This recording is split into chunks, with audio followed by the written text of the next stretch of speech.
Ano yung na-miss ko sa Maka?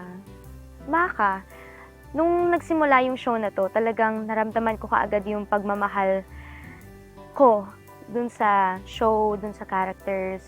Kahit nung nasa medyo malagubat pa kami na na ano ba, set, walang dull moments with my friends, with my co-actors kasi talagang alam mo na iisa kayo and lahat kayo nagkaka-vibe. So, yun yung mga na-miss ko. Nagkakausap-usap kami nila and sabi namin na, "Uy, malapit na taping." Tapos yung mga time na nare-reschedule kami, parang, "Hala, ano ba yan? Di pa rin natutuloy. Miss ko na kayo." Ganon. How do I deal with new people?